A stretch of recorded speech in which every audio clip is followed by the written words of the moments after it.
Oral sex, cunnilingus, fellatio. Yep, this episode is on oral sex. I've gotten a lot of emails from you guys asking all sorts of questions about oral sex.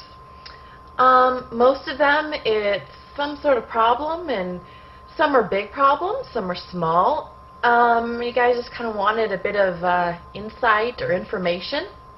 And I've responded to each of you individually, but I was thinking, maybe this would be a really great video for everyone. All the viewers who would watch, but might not send in messages or even leave comments. So, what about oral sex? Well, first of all, we're going to assume that you know what oral sex is, and you have a basic knowledge of how to do it. No, this isn't a guide on how to give oral sex. If that's what you're looking for, sorry. The other really big critique I've been getting is that these videos aren't arousing. Guess what? They're not meant to be. That said, I can foresee 3 main problem areas, I guess you could call it, for oral sex, which is taste, feel, and smell. If you don't like the sight or the sound it produces, your problem might go a little deeper than this video is going to address. So, let's just start off with taste. We're going to talk about both men and women here. So, a good thing for both is make sure that your partner or you have showered beforehand. Now, the worst thing you can do is say, hey baby, so just going to let you know, if we're having oral sex tonight, you better go take a shower. Probably a major buzzkill. So instead, you can just cozy up to your honey and suggest a sexy shower for 2. Who knows, it might not even make it out of the shower. Secondly, is maybe you're just really bored with the taste of it, or you want something interesting.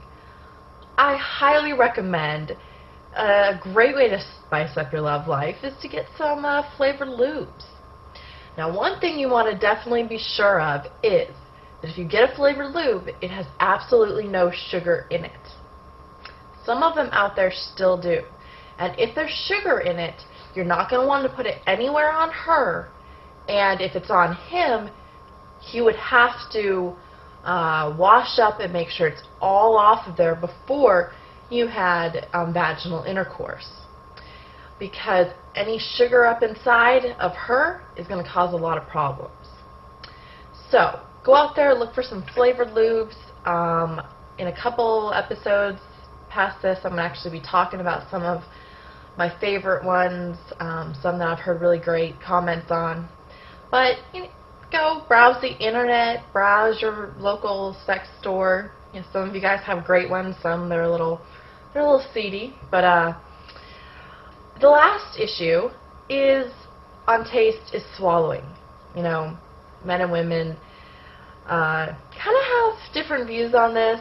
I've actually talked to I wouldn't say a lot. I've talked to some gay men and actually say that swallowing isn't really an issue for them. So I guess it's kind of a straight guy thing. That they really want to see the girl swallow, and maybe that just shows that she's really into it and she's really enjoying it. But keep in mind, that's totally not a necessity. Girls, if you hate, if it hits the wrong place in your mouth and you just can't change that no matter what you try, if it has a particularly bad taste to you, you really have 2 options. You can either have him let you know right before he's about to come and finish off with your hand, or you can have him come in your mouth but then immediately spit it out. And if you keep it toward the front of your mouth, you're going to have the minimal amount of taste involved. So that's taste. As for feel, a lot of times with oral sex, people complain of neck aches or just fatigue, especially men out there, because it kind of takes your girl probably a little longer than it takes you to reach orgasm. So, find a position that works for you.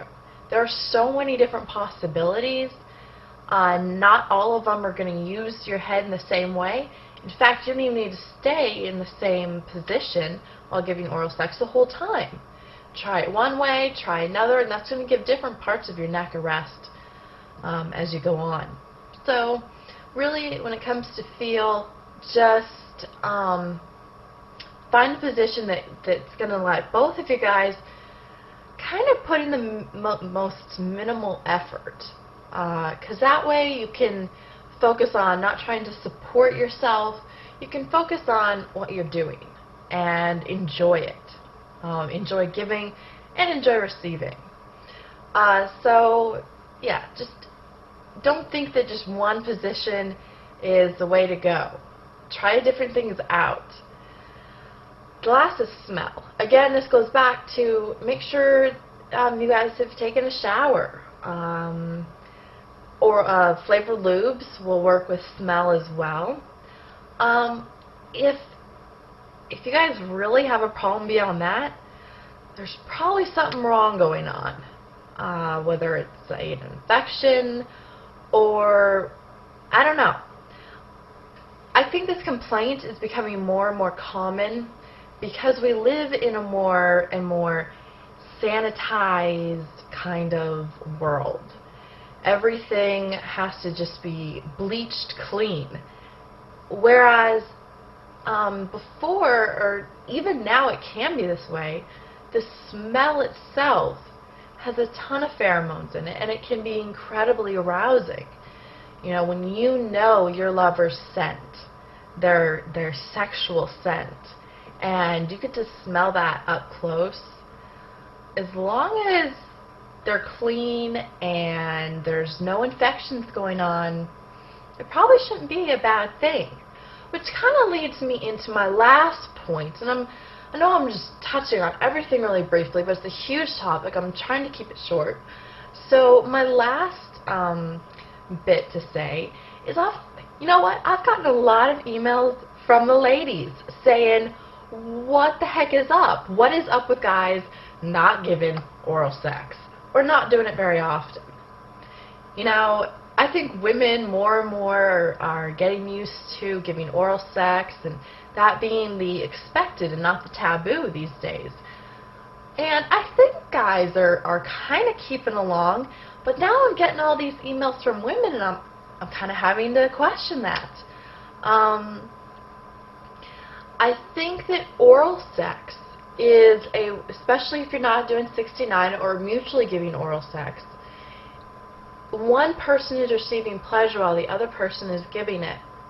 And sometimes it's very hard to just receive for some people, and sometimes it's very hard just to give for some people. So they get bored, they don't see the point in it, they'd much rather be doing something that made them feel good too.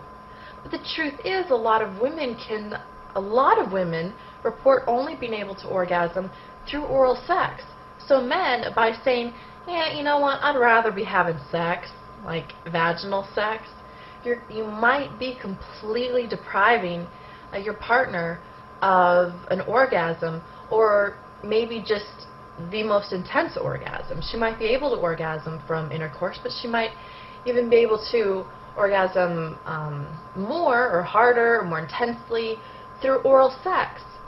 And so if you don't enjoy giving oral sex, or if your partner is having issue with giving oral sex and you've covered the taste, the feel, the smell, you know you're good to go, I think you really need to start questioning what kind of relationship you have, what kind of physical relationship you have, the give and take that's there. Is your partner willing to just give you pleasure without expecting it in return, like right away, like, okay, my turn, or just having to rush on to vaginal intercourse? That's only a question, you know, you can answer, and it's only something you can judge. I'm not going to tell you it's a bad relationship if your partner is unable to just give pleasure without the promise of return. But it's something I think you need to think about, and it's something you should be able to talk about with your partner.